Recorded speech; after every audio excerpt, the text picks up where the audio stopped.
Kate said she.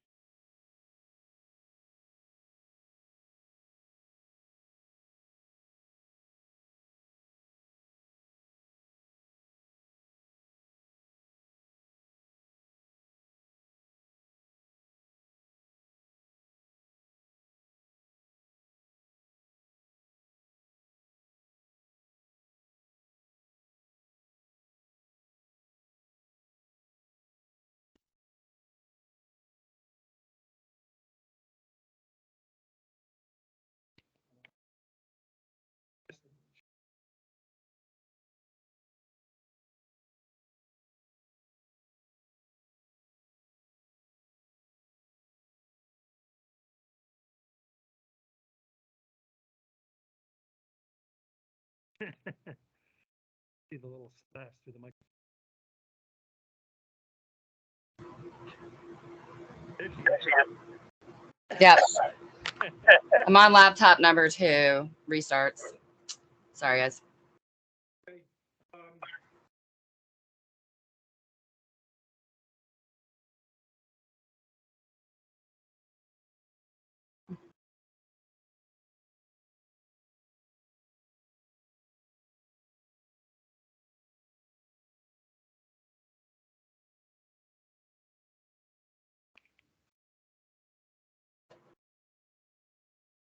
Okay, Kate, do you read us? So I can hear you, but I can hear can't. Okay. I can't. Is there anybody else speaking other than you? Because you're the only one I was able to hear so far. I can't hear David. I can see that he's probably trying. Can you hear me? A little bit. It is time for.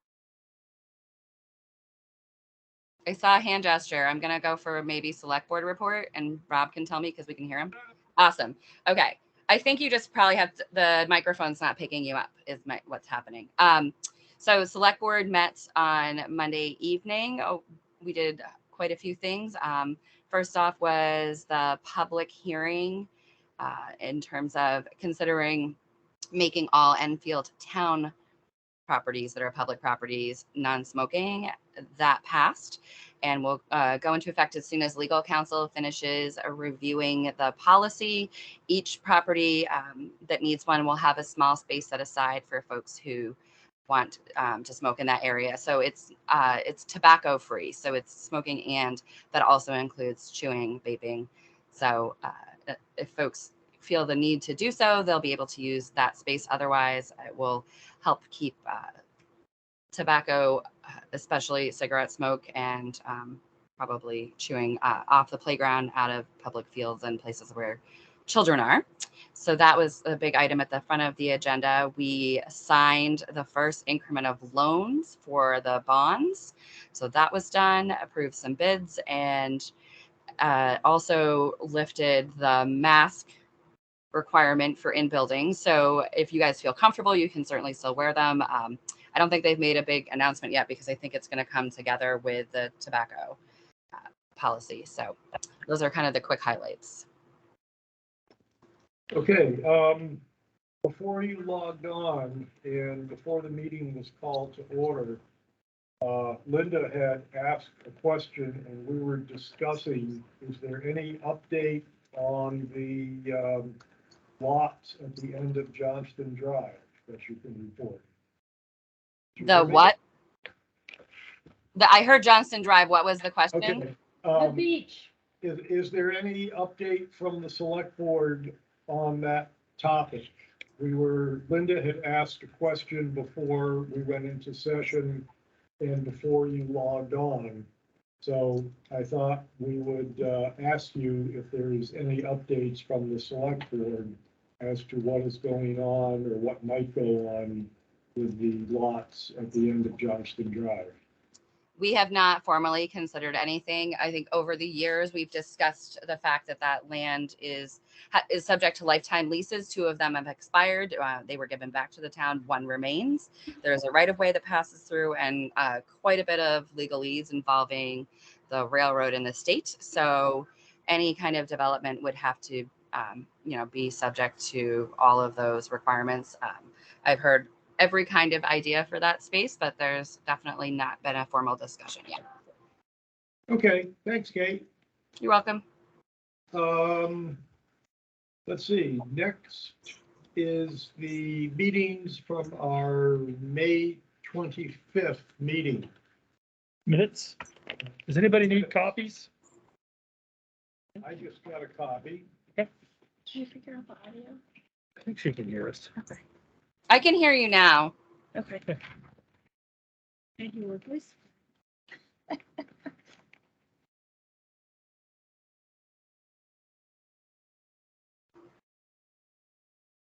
I did not find any corrections. I didn't either. Tim, anything? No. So I'm to accept the minutes as written. Motion made, second, and seconded. All in favor, raise your hands.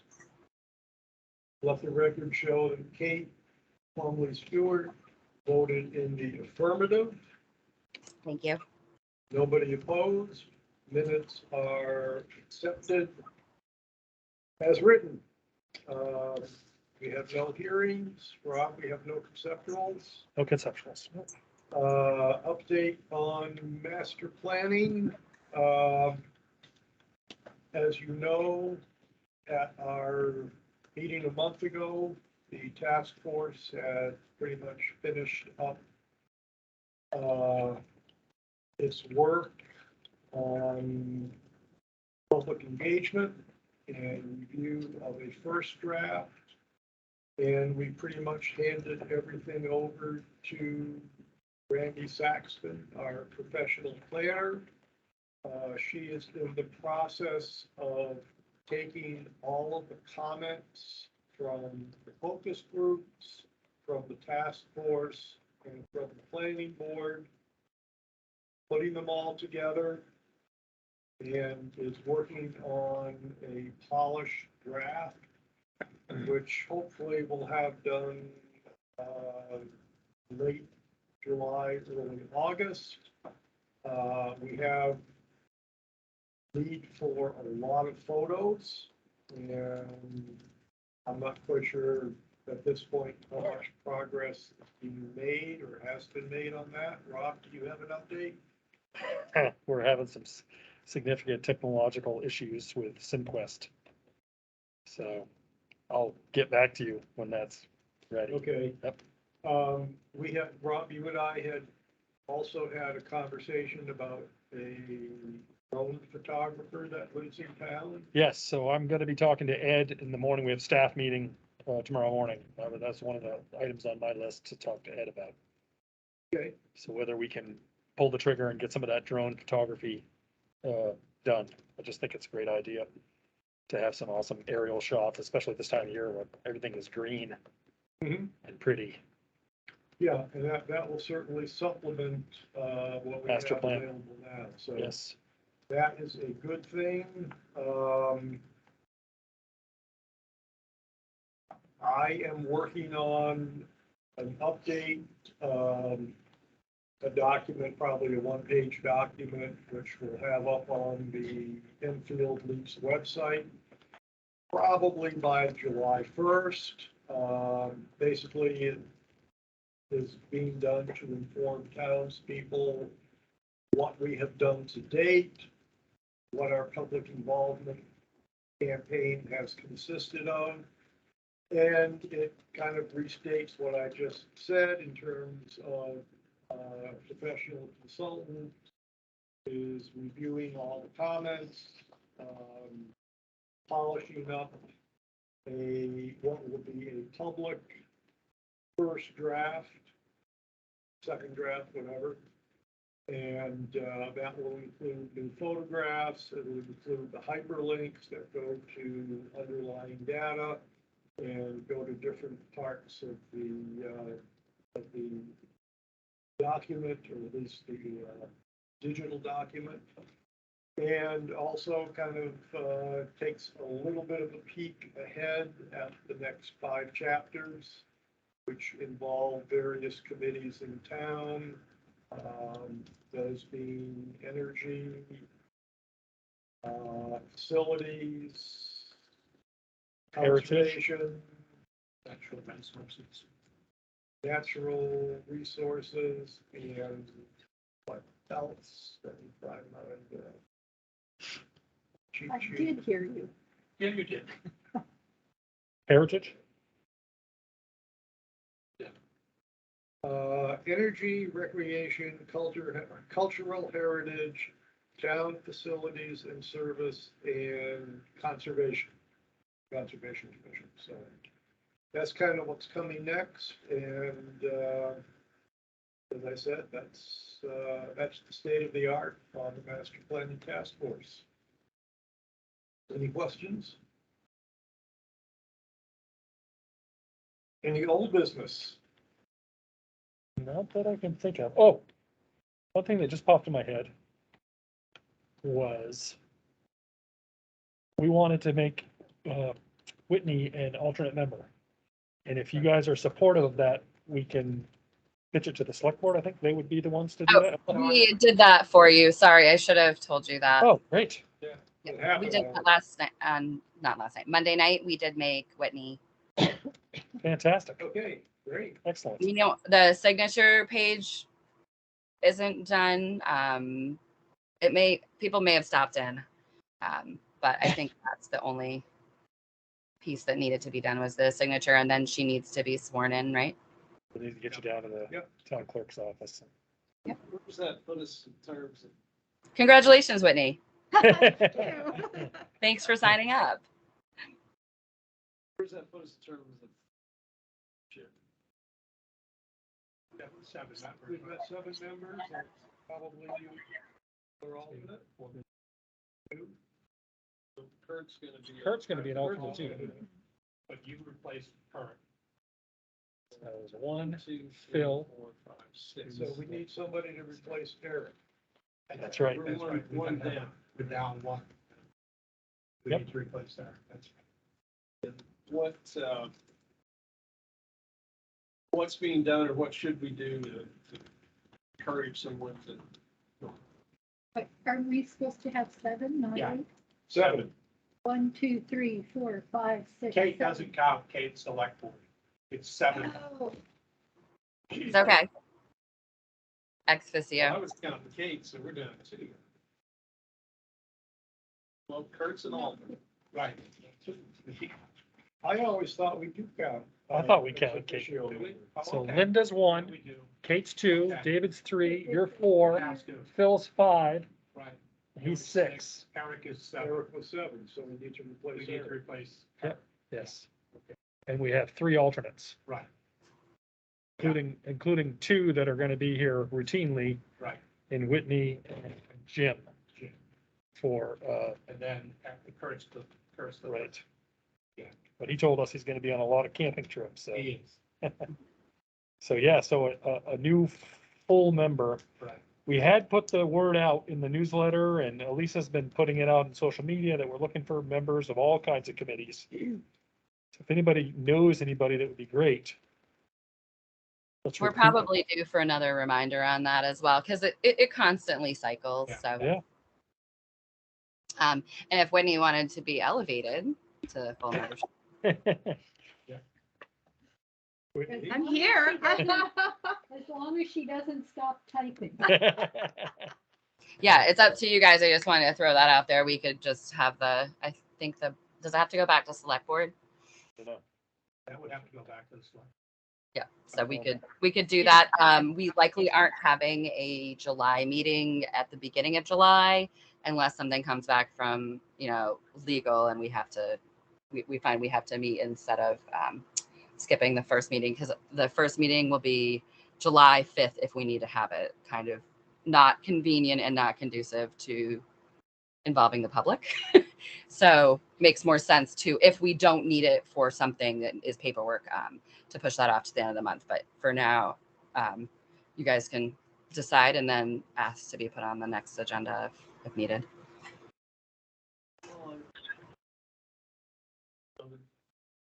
I appreciate what you think about that, Whitney. I kind of think that, recording secretary, while it's probably okay to be an alternate, but you're only from time to time gonna have to participate. We need that person focused on Yeah. recording. It'd be difficult to participate, so it's just a comment. Sure. If you care to address that, or E- Either way, so from my perspective, I think you guys know I tend to be too much detail, if anything, as far as minutes go. But we do the recording, so if I needed to, I certainly could go back, after the meeting, as I often do anyway. Either way, though. See what should go to the emails that put out. Yeah, let's wait, maybe another month. Yeah. Till our second meeting in July. And if we don't have anybody interested at that point in time, then, I hear what Tim is saying, and I also hear what Whitney is saying. Yep. And I think you both have valid points. And I know from seeing Whitney's work that during several meetings that she was maternity leave, the minutes were just as good as when she was here, and she was working off of the Zoom tape. So we'll kick the can down the road for a month, and we'll revisit that. And FYI, we got 3 hearings already on the schedule for the first meeting in July. I actually took the opportunity to expedite a few because people are like, oh, do I have to wait all the way to the end of July? And I said, well, if you want to get those applications in, I will get you on the schedule for July 13th. And so that has given us 3 hearings for July 13th. We have, and each one is unique. So 1 site plan, 1 merger, and 1 gravel pit permit, which is a new one for us. I haven't done one of those since I've been here. So exciting. That's a guy named Conkey, you guys know, who currently operates a pit on Bog Road. He purchased the gravel pit that was Green Links Construction, owned by David Hastings further down Bog Road. And he wants to get that going again. And I've ruled, because it never was put to any other use, that he doesn't need zoning approval, he needs your approval for a new gravel pit permit. That is because it's been not operated as a gravel pit for more than 2 years, and that's a Makes state sense. requirement. Yeah. So he's filed an application, he's got some plans for you guys to look at, reclamation plan, maps, so forth, so we can give that a good look-see. Obviously, the Conservation Commission gets a chance to look at it as well, give us their opinion. And those folks are coming in with a formal app as well on July 13th, so. And the site plan is for what? Site plan is for Mickey's Roadside Cafe. Has a patio right now that's got 24 seats. Yep. They'd like to move their patio to a different location on the site and expand it to 48 seats. And they've got some creative ideas for how to trip that out. One of them is these igloos that can be used in the wintertime to make it more of a year-round use, outdoor seating. So I've got a pretty nice application from them. They seem to be right on top of it, so I've got that ready to go. Today was the deadline for that Okay. first meeting in July, so we're Well, definitely, as soon as you have all of the applications, and, blueprints and drawings, share them. Yep, get them out to us so that we can have Yep. every opportunity to will do. tear into them before we have the actual hearing. Yeah, yeah. Okay, Great, that's good. getting busy. Any new business? Just one, I've got, it is a part of the $100 million that the state did for housing. They set aside $2 million, feeling that there's 200 towns in New Hampshire. For the asking, anybody can get a $10,000 from the state for planning. All you got to do is ask for it. When you Planning say for housing? anybody, you mean a As state, in a a town board? Any, no, any Municipality. town Yep. can get the $10,000 for planning, which you can use for anything in planning. Yep. We could use it for Brandy if we wanted to, or any other planning that we want to do. The other big piece in that 100 million is they're looking for affordable housing. Yes. And they're looking for people to come in with affordable housing projects, which they have to be a minimum of 4 units. But there will be state money available for developers Yes. Ed and I have been watching that one very closely. because Yep. Shed Street might be an ideal place Yes. to get a grant to put in affordable housing. Yes. That's a good, could we ask for a summary memo? Planning office about that grant and deadlines and hoops we gotta get through to get. Yes, I'll dig into that. Yeah. Yep. Yeah. I'll get you more info. And does that, would a memo like that need to wait to our next meeting, or could we just send it I out? could absolutely send it out. Yep. Any discussion would have to happen, publicly at a meeting, but Yeah. certainly getting, Information out. information out to board members in advance of the meeting, is to be encouraged. So, I think Housing Finance Administration's handling it all. Okay. I think they put them in charge of it. Rob, do you know how the Brownfields Phase 2 is going? We needed that in order to kind of kick off. Yes, the next step is our town crew is going down with our excavator, and they're going to dig and expose where the drain pipe leads. We need to find, there's a floor drain in the I'll say the right-hand side building. And we know where it leaves the building, but we don't know where it goes to, whether it goes into a perforated septic tank or a drain field, or just goes into a pile of stone. So we've got to basically do an exploratory dig under the blessings of the Brownfields contractor. And I've just corresponded with him actually late last week. And so the highway department is putting that on their schedule with Ed's blessing to go and do the exploratory to find that pipe. Once we have it exposed and we know where it leads to, the guy from the contractor out of Maine will come over and actually do some sampling. What they now need to do is find what the soil is around that drain pipe where it kind of comes out. And obviously, if they find contamination, then it's gonna be some expense on the town, because we're still quote unquote financially viable, which means that it's our mess to clean up, unlike other messes that have been made by companies long since defunct. We are sort of on the hook as the responsible party, so we will definitely get a good handle on what that entails once they get the samples taken and we get that site exposed.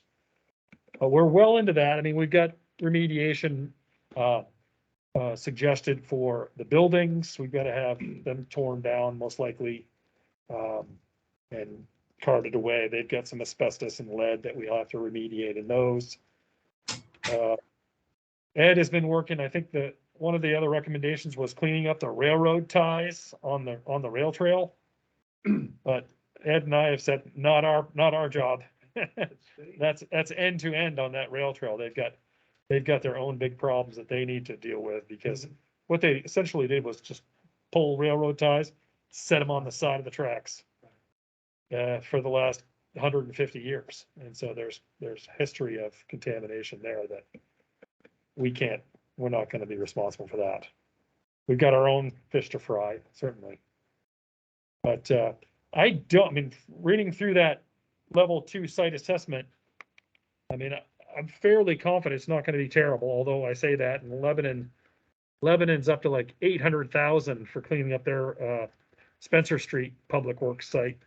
They found, I think it was hydraulic oil, had literally gone way down to the ground and had made its way outwards. And every load, has to be in a specially lined dump truck and sealed up and taken to a special landfill. And so it's very, very expensive cleanup and remediation there. We're hoping, fingers crossed, that we're not anywhere near that, but we're gonna find out. That was a bad idea in the old days to have floor drains in a shop. Because it drips off those trucks at night. Yeah, let's hope people made good decisions and didn't Yes, add any extra. yes, Well, and then it had a whole life before it was even a town garage. exactly. I think there was some petroleum use there. Yeah. Railroad use. I had no idea. Yeah, Yep. we inherited all of it, so. Yeah. Okay. Anything else? That's all I got. Hearing nothing? So to revisit the discussion we had last time about the task of rewriting the zoning ordinance. We certainly cannot start that in earnest until the master plan is done. We all, I think, agree on that. But I'm wondering if we couldn't be doing some things ahead of time that would sort of educate ourselves, prepare ourselves for that effort. And I don't know what this might end up being exactly, but I'm thinking things like some sort of education that we could do for ourselves on the different types of zoning programs that are out there. What's currently being used in other communities. Maybe look at some zoning ordinances from other communities. A couple of words I've read is Euclidean zoning, which seems to be what we have here, and there's another thing called conformance-based zoning. In other words, just to look at these things in sort of a conceptual fashion and familiarize ourselves with them. So that when we're ready to write, we've got some level of Some models. familiarization. Yeah, perhaps even some models to kind of like. So, and then in addition to that, there's a fair number of articles and essays and media reports recently about housing, various sources. And I think it would be good for us to be aware of those and how we might be able to capture those, whether it's in the form of just a page full of links to various articles. But if an article comes out that's really got good points to make, how do we get it to our board members? Say, hey, you should maybe want to take a look at this. Not required reading, of course, but just to say, I read this, I'm a board member, I think the rest of you all should maybe hear about that. So how would one do that? We need to brainstorm a little bit. Yeah. Rob, you have some thoughts? Yeah, so I would say, anything that the members of the board have that they want to share with the board, the proper way is to share it with me and say, can you share this with the board? And I will pump it out as a sort of memo to the entire group. What we need to avoid is having you guys sort of communicate with each other in between meetings. That sort of essentially becomes a meeting itself. But staff can communicate with the board till the cows come home. We can do that on a on-demand basis. So I would say if you see something really good, absolutely share it with me. If any of you have anything neat, we'll pump it out to the entire board. That's good stuff. I will definitely, yeah. I wonder if there's like a resource at the state level. Do you know of anything, Rob? Or Kate, do you know of anything at the state level that is a resource for different types of housing and zoning? There's the Office of Planning now. That's Yeah. basically through the BEA, the Business and Economic Affairs Office. And they do pump some stuff out. I can get you they have a really neat, it's like a listserv for planners that you can get, and then there's a lot of knowledge being shared through, you know, our town is going through this is what we did, and they'll share it on this listserv. That's a pretty handy little tool. NHMA, the municipal association, does do some trainings, and they do offer, you know, we get their, it's a magazine that comes out once a month that has interesting articles and stuff, and we try to keep those as a resource. I've got a bunch of them in my office, you can see, but the New Hampshire Planners Association, which we're a member of, also does a couple of conferences, and I actually just went to the spring conference down in Concord last week. And I've also been on a field trip in the last month to Franklin, New Hampshire. Very interesting stuff going on there. That you know, I mean, I'm happy to share that if you guys want to hear a little summary of that. That was impressive. The city of Franklin, as you guys probably all know from driving through there, is kind of economically disadvantaged. It's the smallest city in New Hampshire, and it's 68% below the poverty line. And so it's, you know, it's an old mill city that died after the mills closed. The Winnipesaukee River goes through downtown, and they've really suffered over the last 50 years, really. They've got terrible opioid problems down there with overdose deaths and so forth.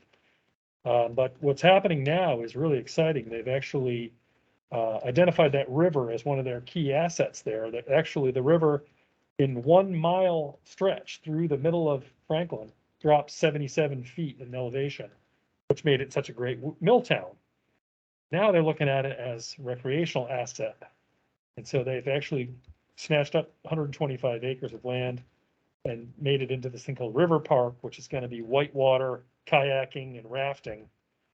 And this sort of snowball has started to build there with all this neat stuff happening, that they now have a big company from southern New Hampshire called Chenberg has bought up a bunch of those old dilapidated mills in downtown Franklin. And they're pouring 60 million in investment into those buildings to turn them into really decent workforce housing. They will be, you know, somewhat affordable. I'm not going to say they're subsidized affordable, but they're going to be, you know, $1,000 a month rent instead of $2,000 a month rent for these places. And it's like 300 units. I think there's another proposal that some developer is going to renovate old mills into $300,000 and $400,000 condos. Oh, yeah. So they're looking at an upscale audience as well. Yeah. But so, I mean, the whole Franklin thing was really neat because it sort of was a neat lesson. It was the planning staff, regional planning commission, a consultant who we actually talked to when we were doing our master planning, that Steve Whitman guy. And it was neat to hear sort of the stories. I mean, it's taken a long time. They've been working on it for about 20 years. But it's really neat because it's all about getting lots of different people in the room together and starting to ask all the questions that we want to ask. And so that's something that Ed and I have really been talking a lot about since he's come on board as our new town manager. It's something we want to start to facilitate, get some meetings in here, get a developer in here, start talking about it. What would it take to get this done? Talk to the Twin Pines Housing Trust people, talk to Mascoma Bank. Oh, you know, just getting basically different people all the time, because it takes, you know, hundreds of those meetings to actually get something done. So you got to start somewhere, and that's where we're sort of headed. We're basically going to have like, you know, routine, almost weekly meetings with different people just to start asking questions. What's it going to take to do this? What's it going to take to do that? And so that was a neat part about that field trip. They've got a new brewery that just opened up in downtown Franklin. Been a lot of redevelopment of blighted places that were abandoned and have cities taken over and is now, you know, made available for redevelopment.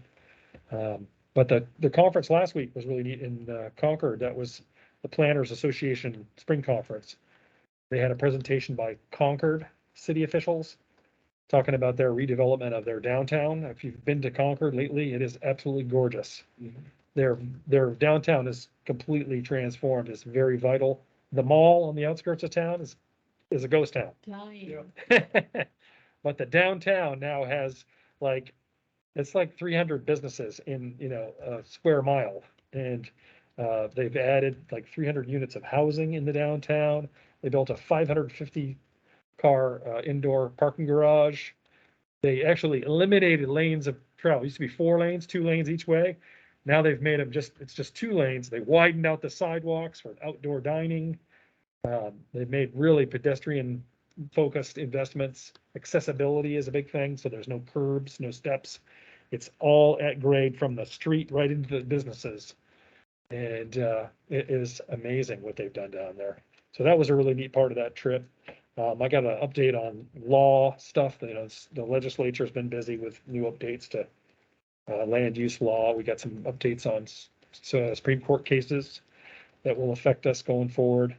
We talked a lot about the Housing Appeals Board, which is a new sort of streamlined place for appeals to go to for specific housing projects. And then there was a really neat guy that lectured us on diversity and inclusion, which is, you were basically alluding to it earlier, but basically the history of zoning could be sort of seen as somewhat racist, and unfair, because it's basically, they used to call it redlining in certain cities Yeah, to prevent things from happening. In some cities, yeah. Yeah, that's for sure. I yeah. don't think our zoning was well after that sort of thing. Right, but it's sort of, there's a lineage there that he pointed to, and I mean, unless you're thinking of it that way, it's, it opens your mind up. You're like, oh, okay. But it was a really neat presentation that he did for New Hampshire specifically, because we're one of the whitest states in the union, and tried to basically change some ways that you go about business to make it more inclusive for different populations, whether it's race or economic, and all those things. So good stuff. I mean, happy to talk your ear off about it, but I will absolutely make an effort to get the knowledge from what you were just talking about and share it. And if you have anything that you want to share it with me, and I'll get it out the board. And I like the idea that you're sort of leaning towards is at some point, we actually sort of go to into a retreat mode and not talk about sort of actual cases here, but we start talking about sort of the big picture stuff, that sort of, we'll have the master plan to sort of Yeah. inform us. That's sort of our Yeah. first meeting of the month work session type. Yeah. I don't know if you guys are familiar with Plan New Hampshire. It's a nonprofit, and they've got some pretty cool resources across the state. There's a number of architecture and construction firms and a couple towns and planning resources that are members. But they have some free resources online as well. So you can take a look. If it's plannewhampshire.org, and if you go into their library, they have some webinars, just kind of something that you could watch at your leisure to get some ideas. Yep. They do charrettes. I believe they've done one for us before, and I know we have architects in town who worked with them. So pretty cool organization if you guys are interested in just seeing some ideas from other places without, committing to another meeting. Another thing for you guys is the regional planning commission, the Upper Valley Lake Sunapee Regional Planning Commission, partnered with 2 other regional planning commissions in Vermont, including Two Rivers Commission. Yeah. Yep. And they jointly did this product called Keys to the Valley, which is a housing related study. And there's a website now you can go on and see. So if you Google Keys to the Valley, there's a lot of information coming together there. They're doing the housing needs assessment for the whole region. And, it's obviously, it's top subject right now. The housing thing is top of mind. Vital Communities had a breakfast a couple weeks ago to talk about housing. Very interesting stuff. It's a problem this whole region has. I mean, it's not just the Upper Valley. We have the state, Vermont, New Hampshire, the whole country. We're failing in the housing realm because now it's just impossible for young people to be able to afford any housing at all. And that's gonna come back to haunt us, because if we don't have a place for young people and families to live, then we're gonna go extinct. It's just, we're not replacing ourselves. So interesting stuff. So, and all of those initiatives, and I hope we do find in our community enough people to get involved and have those hundreds of meetings Yeah. and so forth. And it can seem really overwhelming when you think about what's required to advance something like that. But I think in our case, we have a focus, which is the master plan and the zoning ordinance, subdivision regulation, and so forth. And so, I hope we will be able to craft a new version of the zoning ordinance that will support and enable and allow all these good creative ideas to happen. If we stay focused on that, then our task seems a little bit smaller than, trying to build all of the other things. Yeah. Couple of comments, read something in the Boston Globe today. Harvard study found out that in order to afford a median price home in the greater Boston area, and they had a map which shows it extending up into southern New Hampshire, a family must earn $181,000 a year. And that way they can afford their mortgage with, I think, 3.5% down payment. Yep. So that's how bad things are. Yep. Secondly, to Rob's point on Franklin, I went there myself this weekend to have a little Father's Day celebration with all my kids, and we walked around. We do have some pictures if anybody wants to see them. I think I could probably log on to the Zoom and share screen. So if anybody's interested in that, say so. Did you see the whitewater element Yeah, I there did. with the little amphitheater? Yeah, we sat in Right the here? amphitheater. Somehow they've got it engineered so you go down a short distance and then a current will bring you back. Exactly. It's amazing. Not quite sure how they did that. Did you go to the upside down bridge? We went to the Upside Down Bridge. I got some pictures of that. Really neat place. Yeah, so, Upside Down Bridge is an old railroad trestle that was built for the paper mill back in 1800s. It's upside down because the train tracks are on the top and all of the trusses and some steel rods go down below. And originally they had that part of the structure was sided, as in, a covered bridge, but it was kind of upside down. And that, the siding was all burned off, in a fire, which they expect was an arson. I don't remember the date, but there's, we walked part of the old rail bed, which is a rail trail that goes as far as Tilton, which is the next town. There's a second brewery or brew pub that is currently on the outskirts of town that's moving in. We saw a soon-to-be opened Irish pub as soon as they get staffing, which I'm sure is going to be a problem. And a lot of vacant storefronts, which, at this point, it doesn't look good, but I think it can bode well for the town. yeah. Did you go to that cool little microbrewery that's open now, the Vulgar Brew Pub? We had some beers there. There's actually a lot fewer open storefronts than there were 5 years ago. I'm sure there are, yeah. Because they were down to a point where they had probably less than 10 storefronts. 5-10 years ago. There's more than that now. There's a New Hampshire's best donut shop called the Brothers Donut Shop is in Franklin now. That was voted on by Channel 9 viewers. I've had the donuts and they're fantastic. There's a really neat outdoor store there on the main street. So yeah, it's neat to see things like that happening. Just like, well, if you've been to Claremont, the redevelopment down there, that guy Chenberg, same guy, he took over one of those big mills down there. There's 90 units of housing going in down there and they've got it completely rented with a wait list. They haven't even opened up yet. So impressed at. It's right next to Common Man and Red River and that whole waterfront. And they're cleaning up the mills down there. There's a ton of brownfields work being done in Claremont. It's just almost unlimited because every one of those sites was a huge environmental disaster. Rob, was it Franklin that did something special with a theater? I think that was That Laconia. was Laconia. Oh, okay. Laconia did. Laconia did their unbelievable, yeah, resto. Yeah. Yep.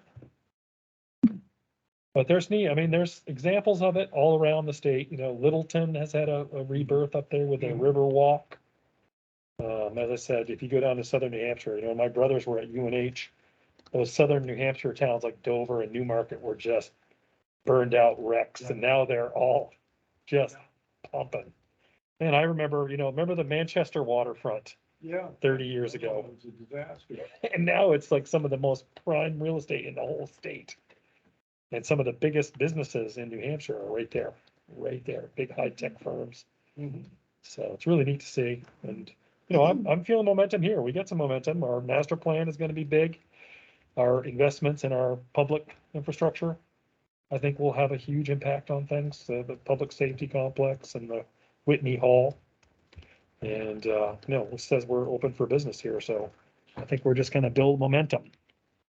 I'm excited. It takes a certain amount of energy and momentum to overcome years of inertia, but once it gets going, Yeah. it just builds on itself. We've got new staff. That's a really exciting thing. I think Kate was able to meet a couple of them the other night.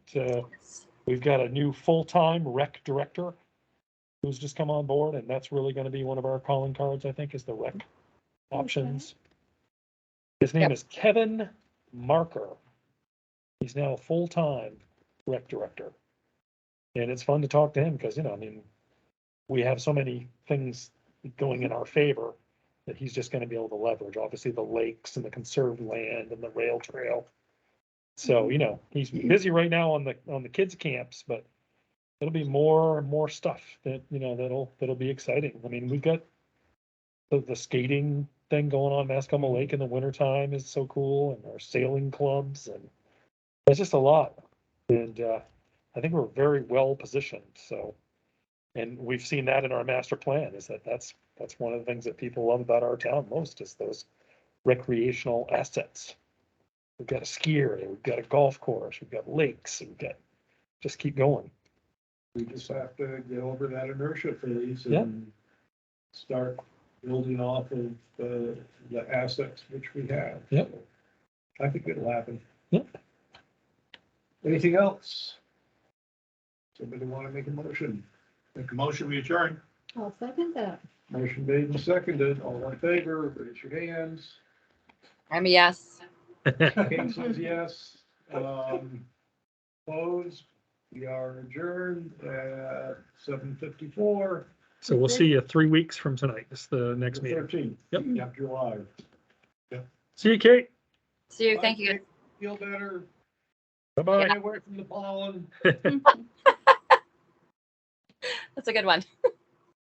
Have a good night.